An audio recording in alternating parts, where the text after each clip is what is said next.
എല്ലാവർക്കും നമസ്കാരം.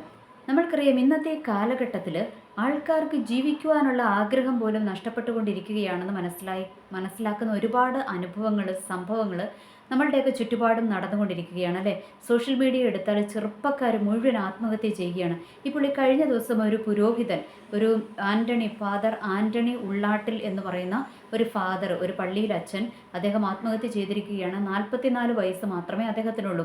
അദ്ദേഹം ആത്മഹത്യ ചെയ്തിരിക്കുകയാണ്. ഇപ്പോൾ ഈ പള്ളിയിലച്ചന്മാരുടെ ആത്മഹത്യ ആദ്യമായിട്ടല്ല, ഒരുപാട് പള്ളിയിലച്ചന്മാർ ആത്മഹത്യ ചെയ്യുന്നുണ്ട്, സിസ്റ്റേഴ്സ് ആത്മഹത്യ ചെയ്യുന്നുണ്ട്, പാസ്റ്റർമാർ ആത്മഹത്യ ചെയ്യുന്നുണ്ട്. അതുപോലെ ഒത്തിരി ആൾക്കാർ കഴിഞ്ഞ ദിവസങ്ങളിൽ നമ്മൾ കേട്ടു അല്ലേ, ഒരു കോളേജ് അധ്യാപകൻ ആത്മഹത്യ ചെയ്തു. പിന്നെ ഒരുപാട് ചെറുപ്പക്കാരായിട്ടുള്ള പെൺകുട്ടികളും ആൺകുട്ടികളും ഒക്കെ ആത്മഹത്യ ചെയ്യുകയാണ്.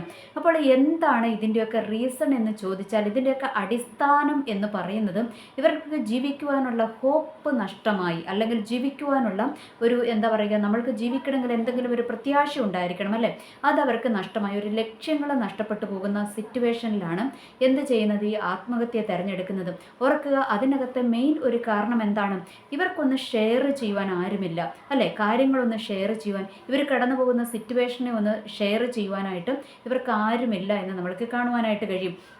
ഇനി ഈ പള്ളിയിൽ അച്ഛന്മാരുടെയൊക്കെ അവസ്ഥയെ ഒന്ന് എടുത്തു നോക്കിയാൽ അവർ പലപ്പോഴും ഒരു ഒറ്റപ്പെട്ട സിറ്റുവേഷനിലൂടെയാണ് കടന്നു പോകുന്നത്. കാരണം ഞായറാഴ്ച അല്ലെങ്കിൽ പള്ളിയിൽ അതിരാവിലെയുള്ള ഒരു കുർബാന കഴിയുമ്പോഴത്തേക്കും ആൾക്കാരൊക്കെ നാനാവിധമായിട്ട് അങ്ങ് പോകും. ഇനി ചില അച്ഛന്മാർക്ക് അവരുടെ പള്ളിയുടെ അവർക്ക് താമസ സ്ഥലത്ത് എന്തുണ്ടാകും, ഭക്ഷണം പാകം ചെയ്യാനുള്ള ആൾക്കാരുണ്ടാകും. ഇനി അവരാണെങ്കിൽ പോലും അത് കഴിഞ്ഞിട്ട് അങ്ങോട്ട് പോകും. ചിലർ കന്യാസ്ത്രീ മഠങ്ങളിൽ നിന്നായിരിക്കും ഭക്ഷണം കഴിക്കുന്നതും അവിടെയും പോയി ഭക്ഷണം കഴിച്ച് കുറച്ചു നേരം വർത്താനം പറഞ്ഞു കഴിഞ്ഞാൽ പോലും അവർ തിരിച്ചു വരും. ചിലർ അങ്ങനെ പോലും ഇല്ല, ഭക്ഷണം കഴിച്ച് കഴിഞ്ഞത് എഴുന്നേറ്റ് വരും. അങ്ങനെയൊക്കെ ഉണ്ട്.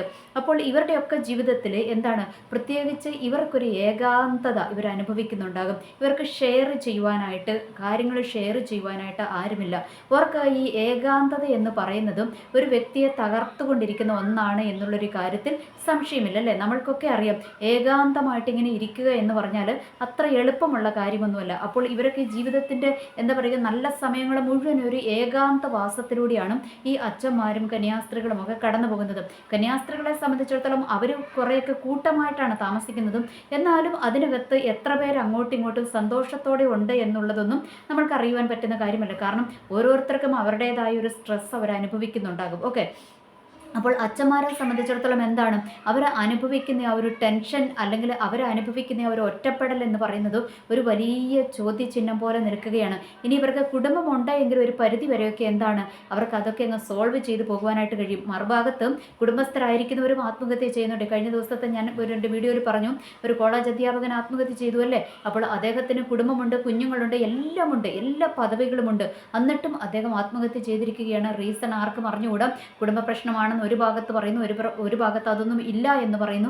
ഓക്കെ, അതെല്ലാം അവിടെ നിൽക്കട്ടെ. അപ്പോൾ ഈ പുരോഹിതരെയൊക്കെ സംബന്ധിച്ചിടത്തോളം ഇവർ ആത്മഹത്യ ചെയ്യുന്നതിൻ്റെ മെയിൻ കാരണം എനിക്ക് തോന്നുന്നു അവരുടെ ആ ഒരു ഏകാന്തതയായിരിക്കും, അല്ലെങ്കിൽ അവരുടെ ഒരൊറ്റപ്പെട്ട അവസ്ഥയായിരിക്കും. നമ്മൾക്കറിയാം, ഇവരുടെയൊക്കെ ഒരു ജീവിതത്തിൻ്റെ അവസാന ടൈം ആകുമ്പോഴത്തേക്ക്, അതായത് ഇവർക്കൊരു കുറച്ച് പ്രായമായി കഴിയുമ്പോഴത്തേക്കും ഇവരെ ഒരു ശുശ്രൂഷകളിൽ നിന്ന് മാറ്റി നിർത്തും. അങ്ങനെ മാറ്റി നിർത്തപ്പെട്ട് കഴിയുമ്പോഴത്തേക്കും ഇവരെ കൊണ്ട് ഇടുന്ന ഒരു സ്ഥലമുണ്ട്. അതെന്ന് പറയുന്നത് വയോധികരായ അച്ഛന്മാരെയും വയോധികരായ കന്യാസ്ത്രീകളെയും ഒക്കെ അവർക്ക് വേണ്ടിയിട്ട് വയോധികരായ ആൾക്കാർക്ക് താമസിക്കുവാൻ പറ്റുന്ന ഒരു ഇടത്തേക്ക് ഇവരെ ഇടുകയാണ് ചെയ്യുന്നത്. ഓക്കെ, അപ്പോൾ അവിടെ ഇടുമ്പോഴത്തേക്കും കൂട്ടത്തിലുള്ളവരൊക്കെ ആരായിരിക്കും, വയോധികർ തന്നെയായിരിക്കും. അവർക്ക് എല്ലാവർക്കും ആരോഗ്യ പ്രശ്നങ്ങൾ അത് ഇതൊക്കെ അവർ നേരിടുന്നുണ്ടാകും. ഇനി ചെറുപ്പക്കാരായ അച്ഛന്മാരിലോട്ട് വന്നു കഴിയുമ്പോഴും ഇവരും നമ്മൾക്കൊരു തലവേദന വന്നു കഴിയുമ്പോൾ നമ്മൾക്ക് ആരെങ്കിലും നമ്മളുടെ ചുറ്റുമുണ്ടെങ്കിൽ നമ്മൾക്കൊന്ന് പറയാമല്ലേ. നമ്മുടെ സുഹൃത്തുക്കളോടാണെങ്കിൽ പറയാം, പേരൻസിനോടാണെങ്കിൽ പറയാം, ജീവിത പങ്കാളികൾ ഉണ്ടെങ്കിൽ അവരോട് പറയാം. ഇപ്പോൾ അങ്ങനെ പലരോട് നമ്മൾക്കൊന്ന് ഷെയർ ചെയ്യുവാനായിട്ട് കഴിയും. എന്നാൽ ഈ ഒറ്റപ്പെട്ട് താമസിക്കുന്ന ഈ അച്ഛന്മാരെയൊക്കെ സംബന്ധിച്ചിടത്തോളം അവർക്ക് അവരുടെ കാര്യങ്ങളൊന്നും അങ്ങനെ ഷെയർ ചെയ്യുവാനായിട്ട് പറ്റത്തില്ല. ഇനി ഓർക്കുക, ഈ അച്ഛന്മാരെന്നൊരു പ്രിവിലേജിൽ നിൽക്കുന്നിടത്തോളം കാലം അവർക്ക് അവരുടെ വീട്ടിലോട്ട് വിളിച്ചിട്ടാണെങ്കിലും പറയാൻ പറ്റുമോ കാര്യങ്ങളൊന്നും പറയാൻ പറ്റത്തില്ല. കാരണം അവരെ അത്രയും വലിയൊരു ലെവലിലാണ് സ്വന്തം കുടുംബത്തിലുള്ളവർ പോലും കാണുന്നത്. എന്ന് വെച്ചാൽ ഈ അച്ഛന്മാർക്കൊന്നും പ്രശ്നങ്ങളില്ല, അവർ മറ്റുള്ളവരുടെ പ്രശ്നങ്ങളെ പരിഹരിക്കുവാൻ വേണ്ടിയിട്ട് ഇരുത്തിയിരിക്കുന്ന ആൾക്കാരെന്നാണ് പൊതുവെ വിശ്വാസികളായിട്ടുള്ള എല്ലാവരും ധരിച്ചു വെച്ചിരിക്കുന്നത്. അതുകൊണ്ട് എല്ലാവരുടെയും വിഷയങ്ങൾ അച്ഛന്മാരുടെ അടുത്ത് ചെന്ന് പറഞ്ഞു കൊടുക്കും. എന്നാൽ ഈ അച്ഛന്മാർക്ക് ഷെയർ ചെയ്യുവാനായിട്ട് പറ്റുന്നില്ല. ഇപ്പോൾ ഒരിടയ്ക്ക് ഞാനൊരു പ്രസംഗം കേട്ടതാണ്. അപ്പോൾ ഞാൻ കത്തോലിക്കരായിരുന്ന സമയത്ത് ഒരു ധ്യാനഗുരുവായിട്ടുള്ള ഒരു അച്ഛൻ്റെ പ്രസംഗം കേട്ടത്, ഒരു ചെറുപ്പക്കാരനാണ്. അപ്പോൾ ആ അച്ഛൻ പറഞ്ഞതാണ്, ആ അച്ഛൻ്റെ അടുത്ത് ഒരു അപ്പച്ചൻ വന്നു. അപ്പച്ചൻ വന്നിട്ട് അപ്പച്ചൻ്റെ വിഷയങ്ങൾ മുഴുവൻ, എന്താ പറയുക, വിഷമങ്ങൾ മുഴുവൻ അച്ഛൻ്റെ അടുത്ത് പറയുവാണ്. കൗൺസിലിങ്ങിന് വന്നതാണ്. അപ്പോൾ അവസാനം അപ്പച്ചൻ്റെ വിഷയം കേട്ട് കഴിഞ്ഞപ്പോഴത്തേക്ക് അച്ഛൻ അവിടെ നിന്നുകൊണ്ട് കരച്ചിൽ. അപ്പോൾ അച്ഛൻ കരയുന്ന കണ്ടപ്പോൾ കൗൺസിലിങ്ങിന് വന്ന ചേട്ടൻ എന്ത് ചെയ്തു?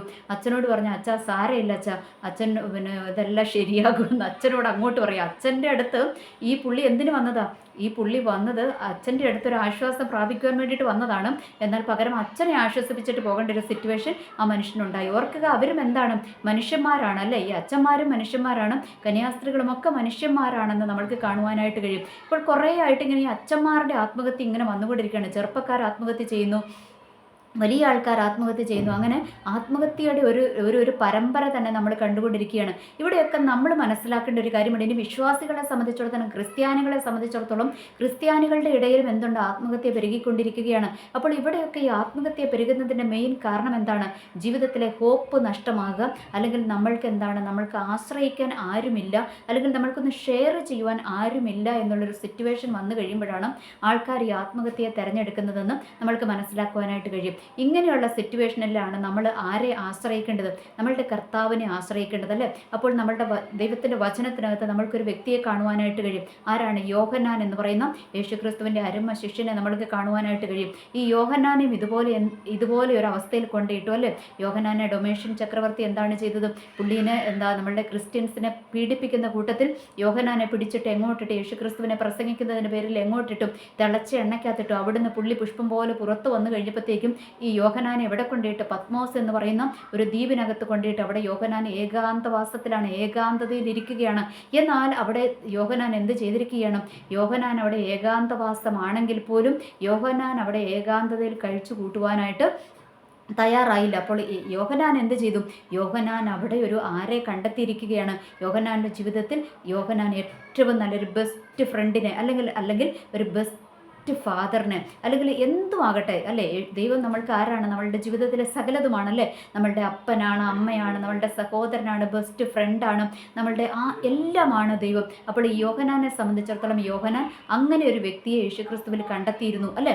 അപ്പോൾ യോഹന്നാൻ എന്ത് ചെയ്തു? അവിടെ ചെന്ന് കഴിഞ്ഞപ്പോഴത്തേക്കും, ആ ഏകാന്തതയിൽ ഇട്ട് കഴിഞ്ഞപ്പോഴത്തേക്കും, കർത്തൃ ദിവസത്തിൽ യോഹന്നാൻ എന്ത് ചെയ്തു? അവിടെ ആത്മവിവശനായി അല്ലേ? ആത്മവിവശനാകുവാൻ കാരണം എന്താണ്? ആ കർത്തൃ ദിവസത്തിൽ ഒറ്റയ്ക്കേ ഉള്ളെങ്കിലും യോഹന്നാൻ എന്ത് ചെയ്തു?